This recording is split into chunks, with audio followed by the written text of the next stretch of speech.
вами изучать творчество Мухтара Ауэзова. А для начала, пожалуйста, скажите мне, какая из этих пословиц вам нравится, и каждая группа может дать пояснение, расшифровку этой русской пословицы. Команда должна выбрать одну из них и дать нам разъяснение. Пожалуйста, команда красная, какую вы выбираете пословицу? Первую. Не раз сирота кулаком слезы утрет. Не раз сирота кулаком слезы утрет. Хорошо. Команда желтых, вы какую выбираете? В сиротстве жить, слезы лить. В сиротстве жить, слезы лить. Пожалуйста, записывайте, аргументируйте, разбирайтесь. И команда оранжевых, пожалуйста, какую выбираете? Пословица пчела цвету, а сирота привету. Пастух рад лету, пчела цвету, а сирота привету. Замечательная пословица. Пожалуйста, работайте.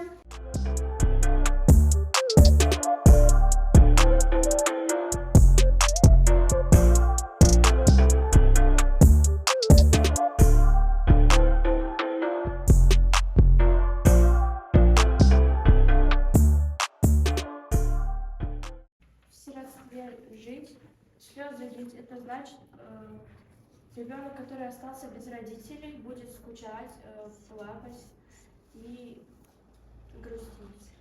Спасибо. Следующая группа красная. Вы какую выбрали? Не раз сирота кулаком слезы утрет. Это пословица о том, что у сирот тяжелая жизнь, на сиротам издеваются из-за того, что у них нету родителей. Из-за этого они много плачут. Хорошо. Спасибо большое. И у нас осталась группа. Пастух рад лету, пчела цвету, а сирота привету. Пастух рад лету, так как он пасет скот, и у него возможность захватить на степь. А пчела цвету, так как он, проснувшись, собирает пыльцы, а сирота привету, так как он нуждается в ласковых словах и в искренних приветствиях. Молодец, умница. Пчела радуется цвету. Произведение Мухтара Ауэзова называется «Сирота». Это одно из ранних произведений писателя, написанное в 1925 году. Только-только на просторах казахской земли устанавливается советская власть. Как же живется ребенку, оставшемуся без родителей? Сегодня мы это обсудим. Давайте сейчас вспомним, как начинается рассказ «Сирота». Пожалуйста. Рассказ начинается с того, что описывается пейзаж, и как в нем мальчик Касым идет в кладбище, а также о 3 всадников, которые встречают Касыма. Касыма. Спасибо, садись. Следующий вопрос. Скажите, пожалуйста, как долго длится действие в этом произведении? Как долго длится действие в этом произведении, Арина? Действие в этом произведении длится несколько часов, и это воспоминание происходит летом у сына. Да, а как вы определили, что это действие длится всего несколько часов? Примерно, если по часам, то во сколько всадники встретили Касыма в степи? И во сколько они нашли его уже мертвым? В тексте все это описано. Ну-ка, кто скажет? Пожалуйста. Время начинается, он ушел с дома вечером, и всадники нашли его мертвым уже в полночь. Уже в полночь. И между этими двумя событиями, садись, пожалуйста, автор рассказывает, повествует нам о судьбе маленького Касыма. Сейчас мы выполним упражнение номер 6. А для начала давайте вспомним, что такое пейзаж.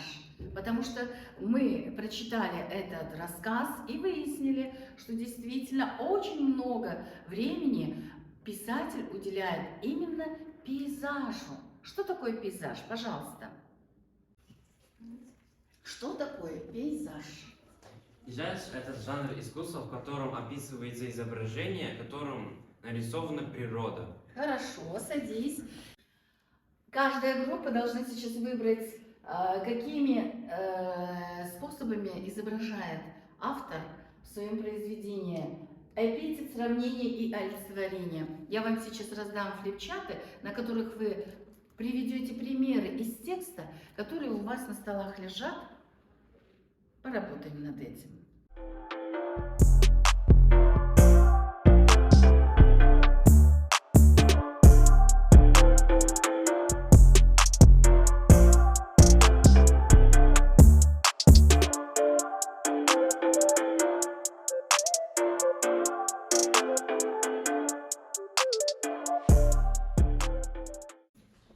Темнота, как ведьма, ночь, злая старуха. Это Это сравнение. Сравнение. Темнота с кем сравнивается? Как ведьма. Как ведьма. Совершенно верно. Садитесь, пожалуйста. Следующая группа. Вы готовы? Пожалуйста, оранжевая.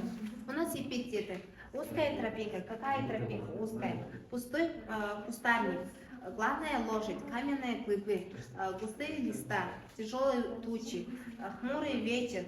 Легкий ветерок и сумеречные холмы.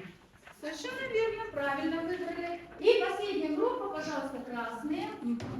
Зачитайте олицетворение, пожалуйста. Холод мороз, приходит ночь, страх прячется, ночь уходит. Олицетворение. Да. Предметы сравниваются с людьми, да? Хорошо, молодцы. Садитесь. Сейчас мы перейдем с вами к образу главного героя этого произведения, мальчика Касыма, оставшегося без родителей, о сироте. Каким был Касым до смерти своей бабушки и каким он стал после смерти своей бабушки. Пожалуйста, дайте мне описание, глядя вот на эту таблицу.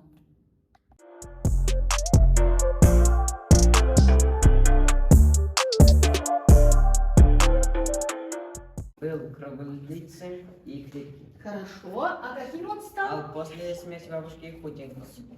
Похудел, он стал как старичок. Садитесь, пожалуйста.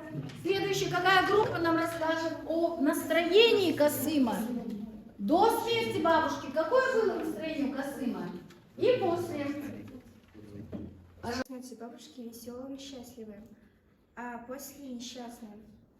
А еще его внешность до смерти бабушки был круглолицый, крепкий, чистый, а после худенький, хмурый, убитый. А его поведение до смерти бабушки было внимательным, а после замкнутым. Хорошо, спасибо. Сделала. Так, здесь вторая группа не отвечает, здесь одна. Подготовила вот такие вот фотографии и картину.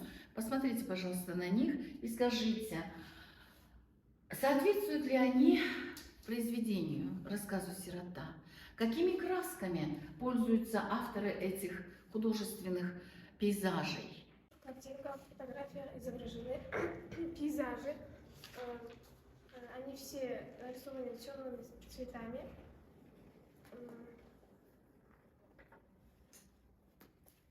И соответствуют описываемым событиям, да? Когда Касым ушел в лес, погода какая была?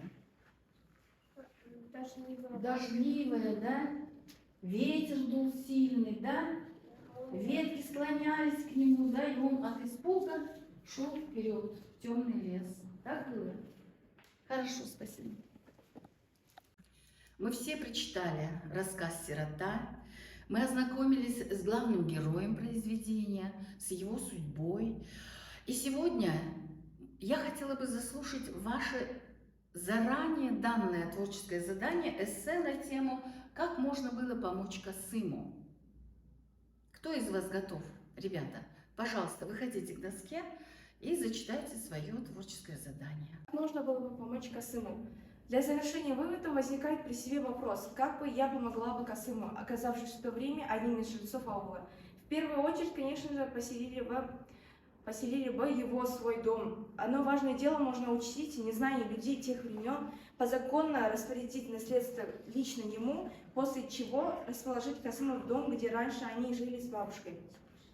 Напоследок, поддерживать по возможности и навещать одаряя его плохие воспоминания уютом и вниманием. Вывод. Нужно поддерживать, помогать как можно любому, кто это просит или нуждается в этом, и всегда. Тем более не пройти мимо сирот, как говорится. Кто сироту пожалеет, того Бог обогреет. Спасибо за Молодец. внимание. Умница. Какое содержательное эссе. Раскрыла все моменты, да, как можно было помочь Касыму в те далекие времена. Пожалуйста, еще кто готов? Кто готов зачитать еще? Можно ли было помочь Касыму?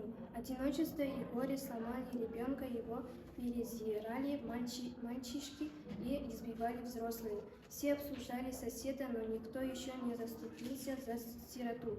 А Касыму было легко помочь, проявив людей сострадание и заботу о ближнем. Слова любви могло согреть сердце мальчика, о дружбе сверстников и могла бы приобрести вскоре. В смерти Касыма виноват сосед и его семья.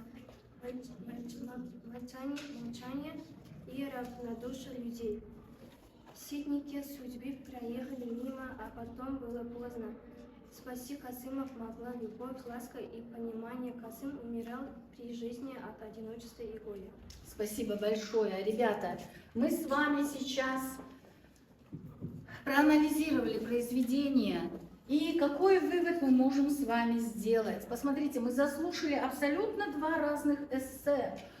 В одном предлагают создать условия для ребенка, да, сиротой оставшимся, а другая ученица предлагает ласковым теплым словом отогреть душу этого мальчика. Чему научил нас этот рассказ? Он научил нас быть внимательными друг к другу. Он научил нас понимать друг друга и протягивать руку помощи в трудные жизненные минуты. Спасибо всем за участие в уроке.